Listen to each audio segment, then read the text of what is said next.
Good morning, children! Yesterday, we talked about the melody. So now, we will going to talk about a new lesson. So before we start our new lesson, let's go back first to the previous lessons that you had when you are in grade 1. So when you are in grade 1, you learn about the different timbre of an animals, right?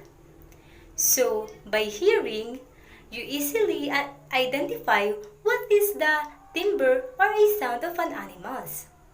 So now, before we start our discussion, I prepared some activities for you to understand what is timbre.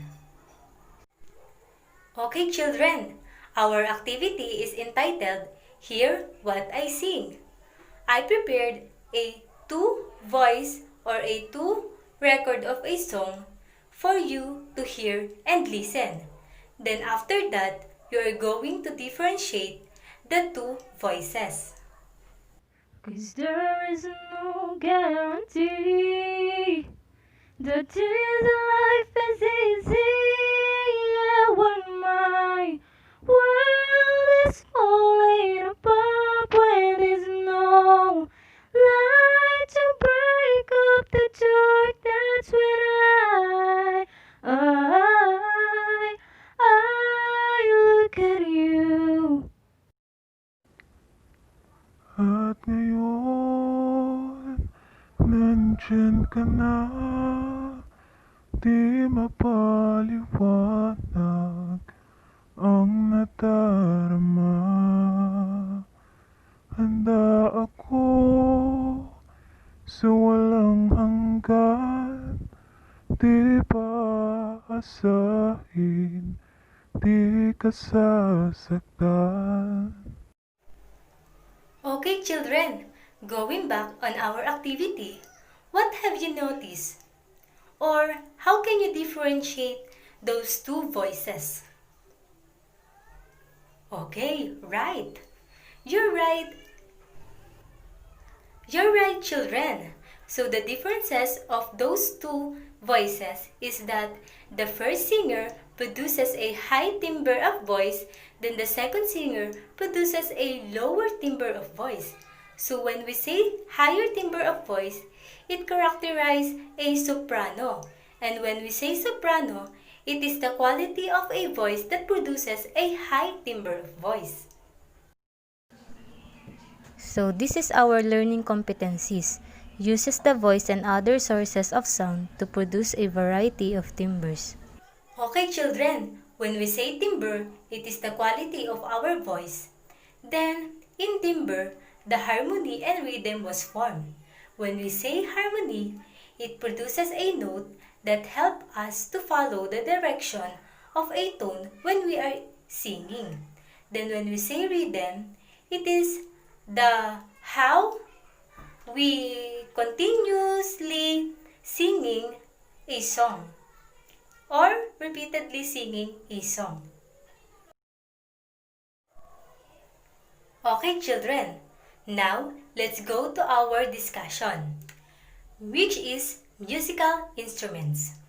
So, who among you can play a musical instruments? Okay, among you can play a piano, a guitar, and a flute. And it is good to hear that at your young age, you know how to play a musical instruments. Okay, children, did you know that we have a several musical instruments? Then I know among of you are not familiar about that.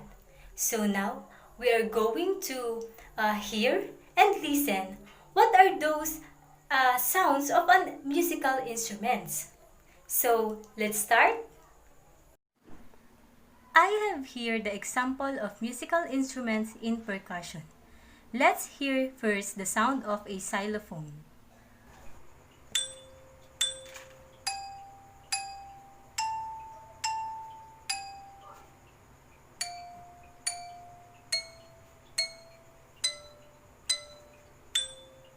Next is the cymbals.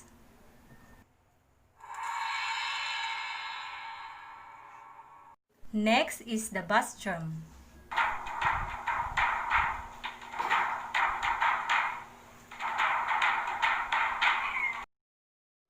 Now let's proceed to the string instruments. Let's hear the sound of a viola.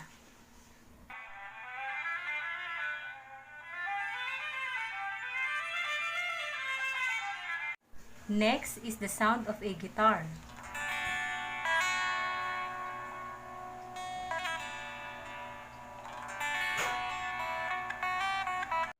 Next is the sound of violin.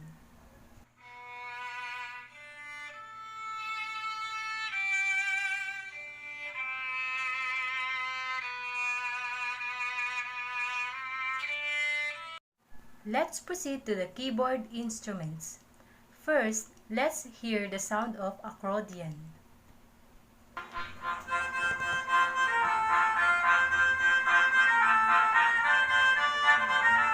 Next is the sound of an organ.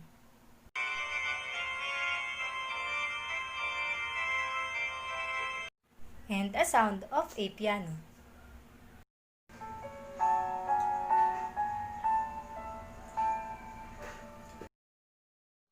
Now let's proceed to the wind instruments. Let's hear the first sound of bassoon.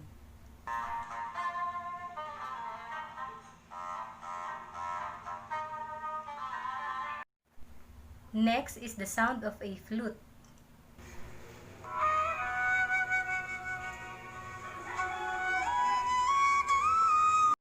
And the sound of a clarinet.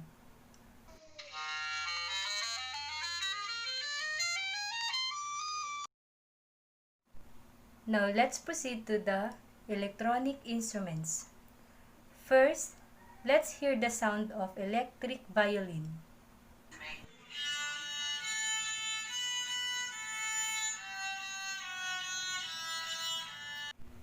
Next is the sound of an electric guitar.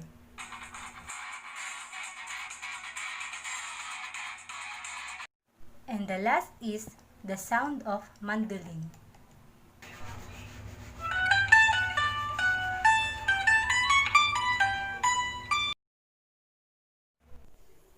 Okay, children, those are the musical instruments that produces a variety of timbre.